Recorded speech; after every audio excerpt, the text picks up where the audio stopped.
Are you looking for trail shoes? Then I got you covered. These are the best trail shoes from Hoka One One.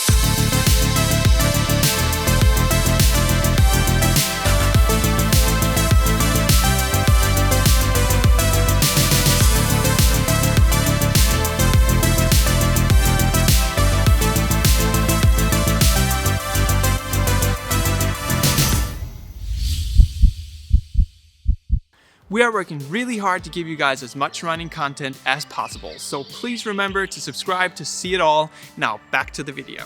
Running in the mountains and on trails is a lot of fun, and you can do it without having trail shoes. But once you try a proper trail shoe, then you realize that it's a lot safer and a lot more fun. And nowadays, you can get anything you want. So if you want a more technical shoe, then you can get that. Or if you want the soft, cushy experience, then there's that as well. These are the best trail shoes from Hoka One One, and in this video I'm going to try to explain the differences between these two so that you can make the right decision for you. So let's talk about what these two shoes have in common before I go into the specifics of each shoe.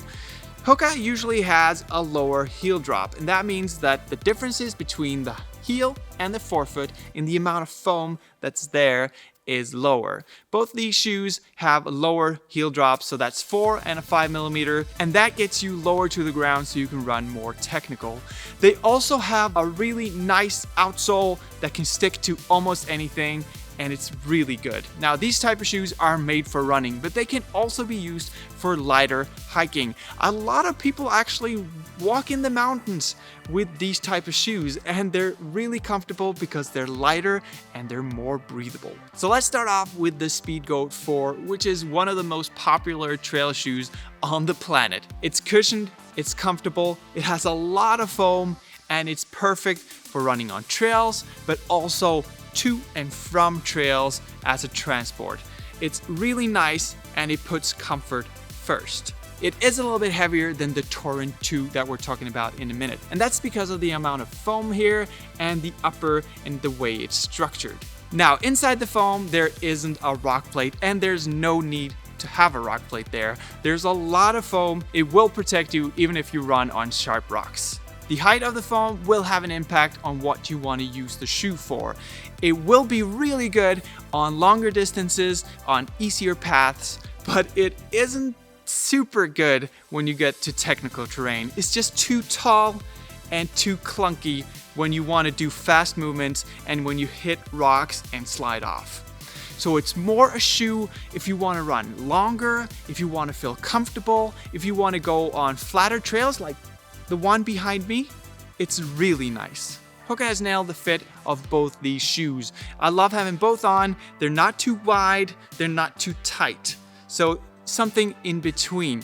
This one feels a little bit more structured on, and that's because of the upper and the structure in the upper. The water will fall off a little bit. It's not waterproof, but it's a little bit more durable for those longer distances.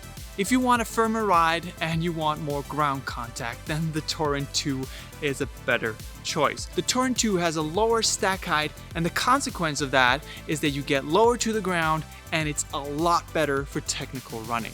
So if you live around technical trails with a lot of directional changes, it's a lot better of a choice for you. It's such a delight to run in, and especially when you're going fast with a lot of directional changes, it's a lot of fun.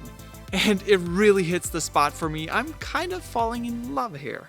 Now it is still a shoe that gives a little bit of support. It has a little bit of a softer heel and a firmer forefoot. So you see the difference in the foam here. So it's still possible to run on asphalt and gravel to and from the trails, but it's not as soft as the Speedgoat 4. Now this shoe doesn't have a rock plate either, and it's not like the thinnest amount of foam here, so you don't notice it that much, but you will notice it if it's a sharper rock.